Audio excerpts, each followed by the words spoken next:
Should you shoot elk with your deer rifle? Some say yes, some say no. But where does the truth lie?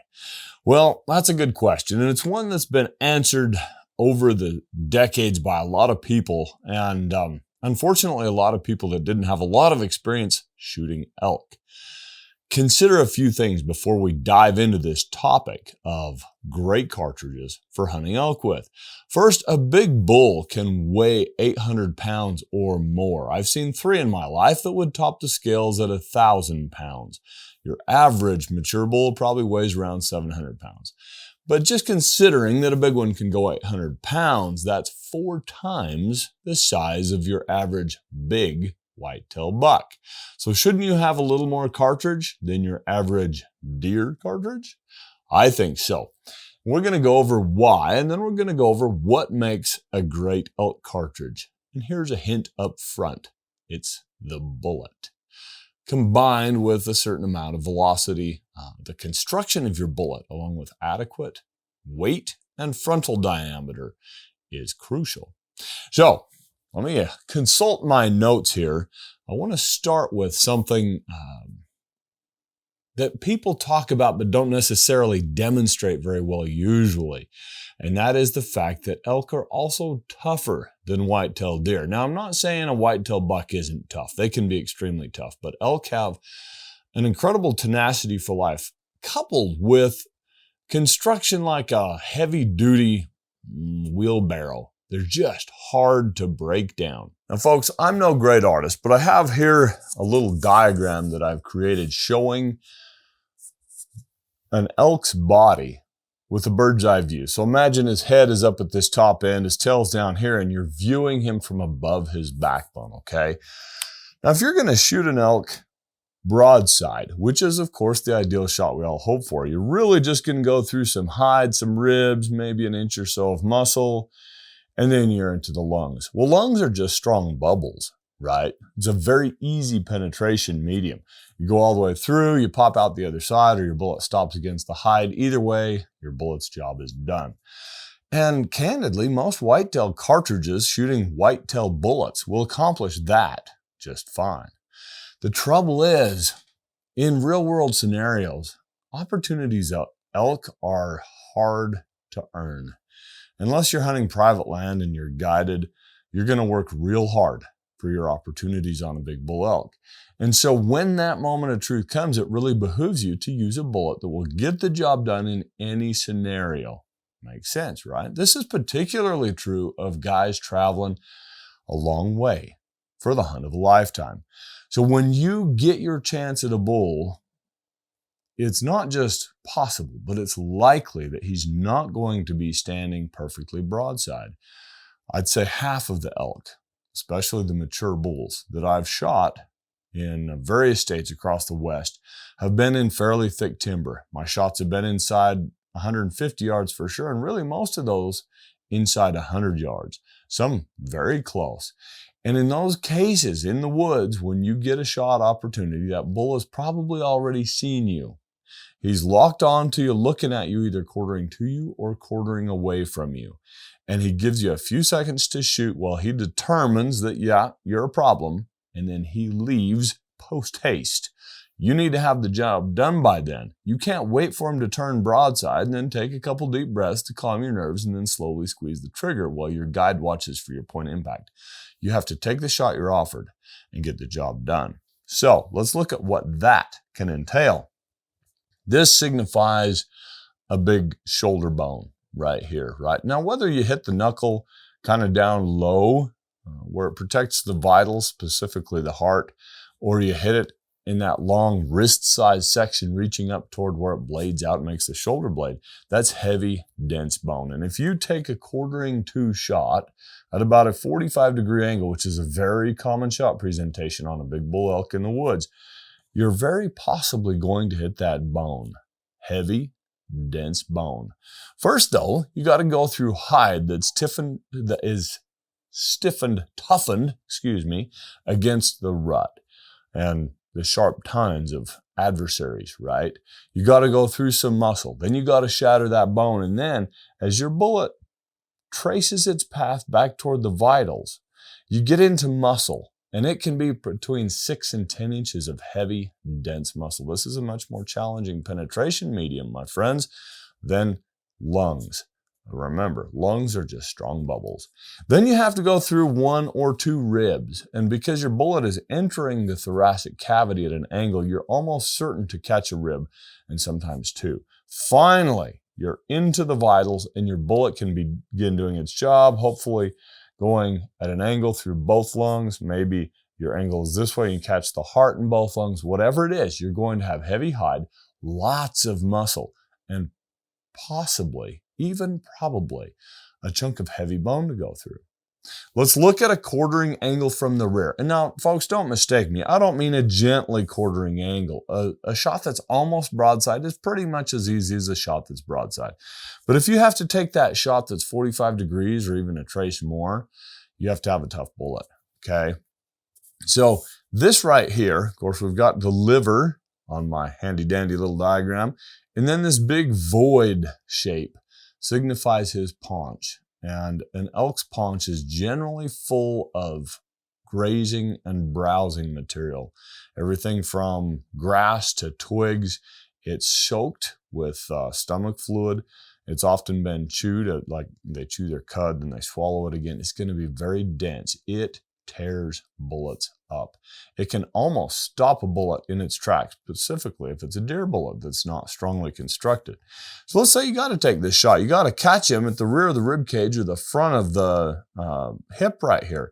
And you've got to penetrate all the way through that heavy browse. Then you're going to catch the liver. You're going to catch the rear lobe of the close side lung, go through the other lung, and then if you're shooting the right bullet, you'll get into that heavy shoulder, and with some luck, you're going to shatter that offside shoulder bone. That breaks a big bull down fast, and he won't go far. This is crucially important. Coming from the other side, from his right side is going to be a little bit easier because the bulk of his stomach is going to be on his left side, but still, you're going to have intestines, a lot of them, potentially impacted with unused droppings, right? You're going to go through a portion of the stomach, and then you still have to get into those vitals after sometimes as much as 18 or 20 inches of penetrating dense material. Your bullet still has to have enough to get the job done when it gets into the vitals. So the moral of this story, folks, is a deer bullet that goes through a broadside whitetail and stops against the hide on the offside is not an elk bullet. You're setting yourself up for failure if you use a bullet like that. I'll put away my chart now and move to a discussion of a few great bullets and then the cartridges that launch them. Let's start with this. Keep in mind that cartridges are just launching pads, right? They are what fires the projectile that does the job. And so arguing a 300 PRC versus a 300 Winchester Magnum versus a 300 Winchester Short Magnum. And let's throw in the 300 H&H in there just for fun. It's all awesome. It's a lot of fun. I enjoy that as much as probably more than most folks. However, I try to never lose sight of the fact that the bullet is the actual instrument that gets the job done. So here in front of me, I've got a row of bullets. There's a mono-metal bullet. This particular one is a Barnes bullet, an LRX. Next to it, I've got a Federal terminal ascent bullet, and it's got a rear half that's all solid copper material, bullet jacket material. The front is a lead core bonded in. And then next to it, I've got a partition. It's got the H-shaped jacket with a front and a rear lead core. And then next to it, I've got a typical cup and core type bullet that's lost its core. And as you can see when you look closely, this cup and core type bullet, there's only shreds of the jacket left. This is a great deer bullet. It kills deer real fast. It is not a good elk bullet. The partition is a legendary bullet for elk. The terminal ascent is a newer bullet. It's the newest of these types, but it's very, very good. It expands very well at low velocities and holds together very well at high velocities. Those are two of the great hallmarks of a good extended range hunting bullet. And then, of course, the Barnes bullet, all copper, deep hollow nose. This is the deepest penetrating type of bullet there is in the world, aside from a non-expanding bullet. So terrific bullet for cartridges if you're stepping up, meaning if you want to shoot a bull elk with a 6.5 Creedmoor, a monometal bullet is probably your best option. It's not going to hit like a sledgehammer, but it will penetrate deeply enough to compromise all the vitals in your bullet's path. So that's just a quick tutorial on a few of the great bullets, elk bullets out there. Next, you want a bullet of adequate frontal diameter. And this is probably the most overlooked characteristic of bullets on the market today. I think it's driven in large part because of the fascination with 6.5 millimeters, which is not a large bullet diameter. Remember, frontal surface increases exponentially as diameter increases. So when you go from a 6.5 millimeter bullet, mushroomed, to a 30 caliber bullet, mushroomed, you don't just have a little bit of an increase, you have an exponential increase of frontal diameter. That frontal diameter is what effectively transfers energy into the vitals, causes the damage. Next, there's bullet weight. If you don't have enough mass in your bullet going through, it suffers in penetration, and it simply doesn't hit as hard. Now, there's no such thing as knockdown power. The only thing that can be guaranteed to take an elk out of his tracks and lay him flat on the ground every time is something like a freight train or a dump truck, right? There are no bullets that can be guaranteed to knock down an elk, at least not out of a shoulder-fired firearm, right? So I prefer to think of this in terms of bullet authority. 200 grain 30 caliber bullet fired from a Magnum cartridge is going to have a visible impact. It's going to have a lot of authority when it arrives in that elk's vitals, right? Something like, 6.5, even a 270 caliber bullet, not going to hit nearly as hard because it doesn't have the frontal diameter or the mass. Now, the other component, of course, is velocity. You've got to have enough velocity on arrival. This does a couple things. It ensures your bullet will expand. If your bullet's going too slow, it's going to just pencil through, create a little hole like a knitting needle, and that animal, if shot through the vitals, will suffer a long, slow death. He's not going to bleed much. You're going to struggle to recover him. The other function, of course, is on arrival, velocity carries energy. You combine velocity with mass and throw in that frontal diameter to effectively transfer the energy. You have a combination for a hard-hitting cartridge that will get the job done on impact. So we've got bullet construction of foremost importance. Next, we have velocity, frontal diameter, and bullet weight. Those are the great characteristics of an elk bullet. Let's talk some specifics. I like a minimum of 130 grain in a Barnes bullet, 127 grain, because that's what they make, in a 6.5 millimeter for shooting at elk. And keep in mind that it's going to kill that elk more like an arrow than a traditional big bullet from your 30-06 or 30 caliber Magnum will. Kills it, but it doesn't do it quickly and with visible authority. Next, in the 270s, always go as heavy as you can. 150 grain in a traditional 270, 165 to 175 grains in the new 6.8 Western. In the 7mm's, if you're shooting a monometal, shoot the heaviest thing that your rifling twist will allow. Traditional 7mm rifling twist rates are a bit slow to shoot something like 168 grain Barnes LRX bullet. But you can shoot something like 150 grain Barnes tip triple shock through that traditional twist rate real well. You can choose to shoot a flat base bullet, lead core bullet that's not as long, such as a partition or a Swift A-frame, out of a 7mm, that weighs 175 grains. And traditional twist rates will stabilize that. Those absolutely clobber elk. Very good elk bullet. If you have a fast twist rate in something like a 6.8 Western or any of the 7mm's, 280 Ackley improved, of course the new 7mm PRC, maybe a custom rifle and 7 rem mag with a 1-in-8 twist, you can shoot all those real good heavy for caliber bullets, the long, streamlined, aerodynamic heavy bullets of 175 grains or even more. Moving up then into the 30 calibers, I really like 180 grain bullets in the 30 caliber diameter for elk. And I like, of course, a controlled expansion bullet. But now you're getting into a big enough diameter with enough inherent bullet weight that you can kind of get away with a little bit less tough of a bullet. For instance, a traditional Remington core locked works very well on elk. Something like a 180 grain nozzle partition is fantastic. Same goes for the monometal designs, the terminal ascents, Swift A-frames, and so forth. They're all really good. Bonded bullets, the 180 grain nozzle AccuBond is terrific. So how about velocity? How much is enough? Do you know the 6.5 Creedmoor is at the very bottom end of what is enough? It tends to shoot bullets at about 2,700 feet per second. I really like 2,900 to 3,200 feet per second for use on elk, ideally.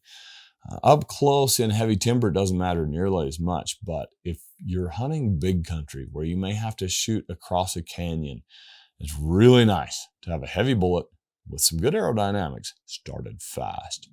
So let's talk about some different cartridges, and I'm going to start with the 30 calibers because that's the all-American diameter and it's probably the elk hunting ideal. Here in front of me, I got a 300 Winchester Magnum. I've got the new awesome 300 PRC, and I've got the grand old 30-06. Any of these work really well on elk. The 30-06 will give you about 150 to 300 feet yards less effective distance than the other two will.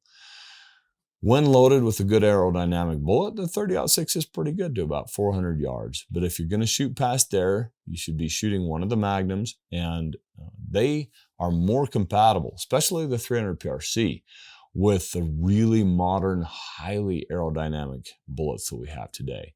Something like a 200 grain terminal ascent bullet by Federal is fantastic. 208 grain LRX bullet by Barnes, one of the best ever designed. These bullets stop elk as fast as anything can, any shoulder-fired gun, within reason, right? That the average shooter can probably master that level of recoil. Next, there's the 7mm's, and this is really a sweet spot. Ron Spomer and I have both, over the decades come to the belief that the 7mm is kind of that all-purpose great bullet diameter for Western hunting. In front of me, I've got a 7mm Remington Magnum, the new 7mm PRC. I've got one of my personal favorites, a 280 Ackley Improved, and then in with this category, because it's so similar, it's a 6.8 Western. It's the only short action cartridge I've included in here. And let me just take a minute to state that these are just examples. I'm not throwing out specific cartridges and saying, this one's the best, for a reason, because if you can launch a good bullet of proper construction, adequate bullet weight, adequate frontal diameter, and adequate velocity accurately from any of these cartridges, it's going to kill an elk just fine. Those are a few of my favorites. I really like bullets ranging from the very bottom, 139 grains for a monometal design, but better yet, 160 grains and up for the 7mm's. The 175s are a personal big favorite of mine.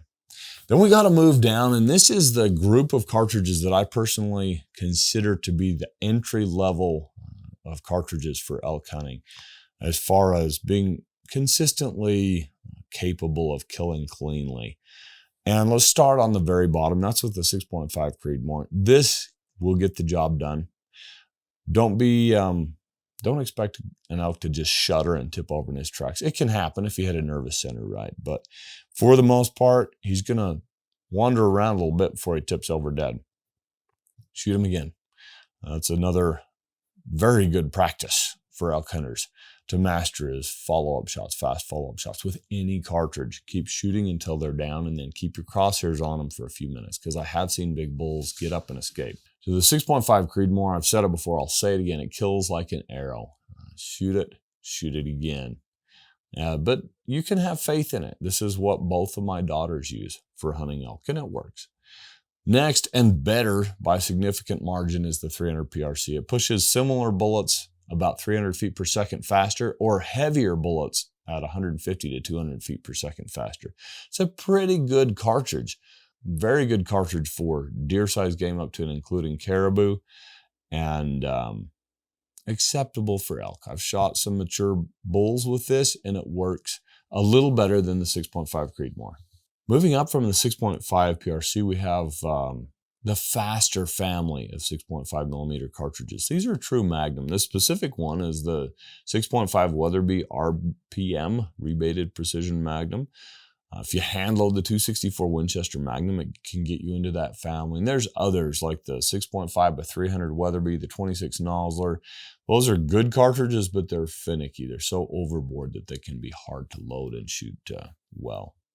And then here is the grand old 270. It's a little bigger in diameter than the 264 Winchester Magnum. Just doesn't shoot the bullet weight and especially the aerodynamic bullets that the family of cartridges right above it does. And so it's not what I consider an extended range elk cartridge.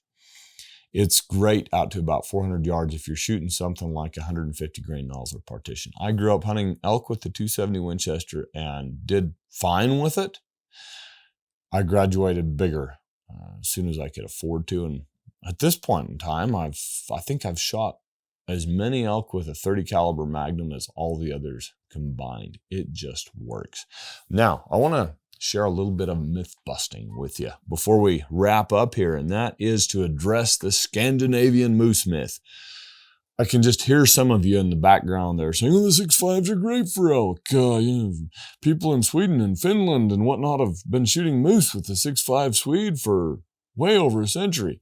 Well, they have, but they don't necessarily like it.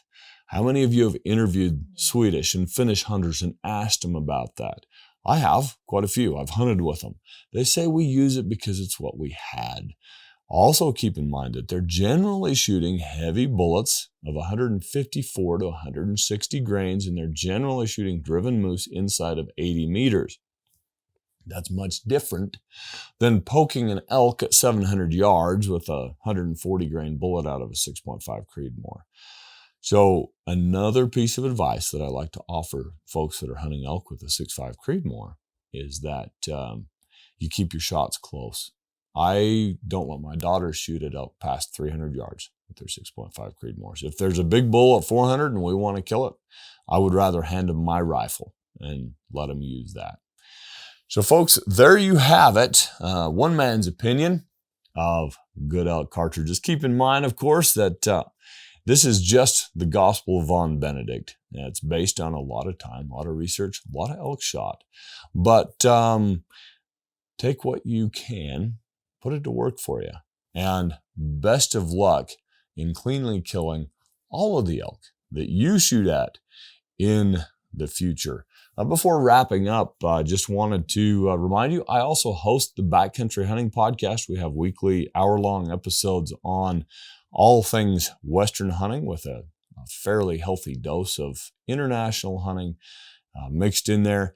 And it's very cartridge, ballistics, and bullet heavy. So for those of you who are disciples of cartridges and ballistics and bullets like me, would love to have you join and listen there. You can shoot me a message. I'd be delighted to do my best to answer them on Instagram. Just my name, Joseph Von Benedikt on Instagram. You can also email me, joseph@backcountrypodcast, and I'll do my best to answer questions. Final thought for you, folks. Don't waste a hard-earned opportunity on a marginal cartridge and bullet. Remember, the bullet is the key that unlocks that elk's heart. Elk are one of those tough animals that deserve the sage wisdom of Robert Rourke, who wrote, "Use enough gun." As Ron Spomer would say, folks, hunt honest, shoot straight.